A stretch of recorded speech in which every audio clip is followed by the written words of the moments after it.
بسم الله الرحمن الرحيم.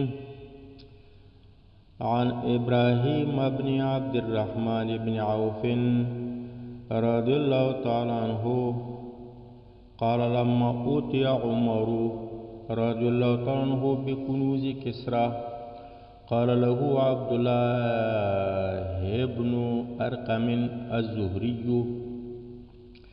ألا تجعلها في بيت المال؟ فقال عمر رضي الله عنه لا نجعلها في بيت المال حتى نقسمها. وبكى عمر رضي الله عنه فقال له عبد الرحمن رضي الله عنه ما يبكيك يا أمير المؤمنين؟ فوالله إن هذا ليوم شكر ويوم سرور ويوم فرح. فقال عمر إن هذا لم يؤته الله قوما قط إلا ألقى الله بينهم العداوة والبغضاء. رواه البيهقي في السنن الكبرى. ابراهیم د عبدالرحمن بن عوف زوی دی. د خپل پلار نه روایت کوي. وی کله چې راوړلی شو عمر فاروق رضی الله عنه ته، دی چې کله خلیفه و، شی ورته راوړلی شو د کسرا خزانې. د کسرا خزانې سر زر، سپین زر، ریخم، دراهم، دنانیر، نور جواهرات چې د شمار نه وتلي وو.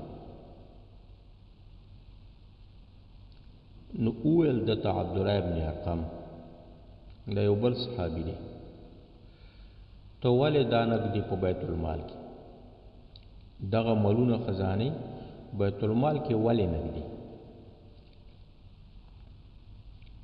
چې په خپل وخت کې بیا تقسیموي، مسکینانو ته ورکوي او د ضرورت په ځای کې مصرفوي؟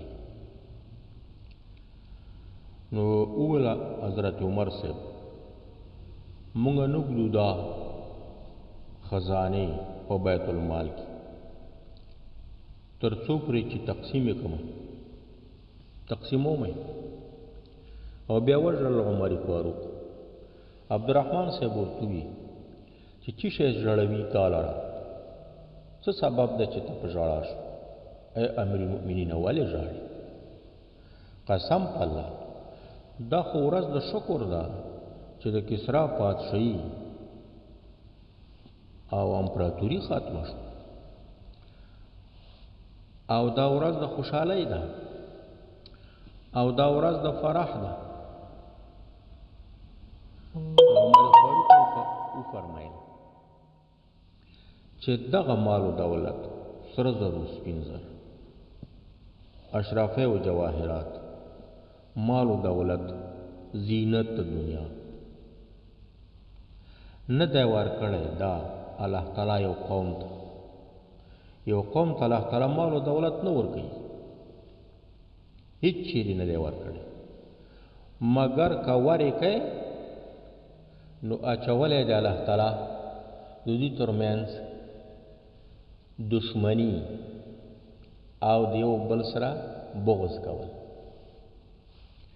دغه مال و دولت دی، دغه ثروت دی، دغه حیثیت دی چې دا سبب د دشمنۍ د دې قوم ګرځېږي، او سبب د دغه بغض د دې قوم ګرځېږي خپل منځ کې. سبحان الله، استغفر الله. نن سبا دا دشمنی، عداوت، یو د بل سره بغض په دغه مال و دولت دی او دغه مسابقه ده. الله تعالی دې موږ او تاسو د دغې فتنې نه وساتي. السلام علیکم ورحمة الله وبرکاته.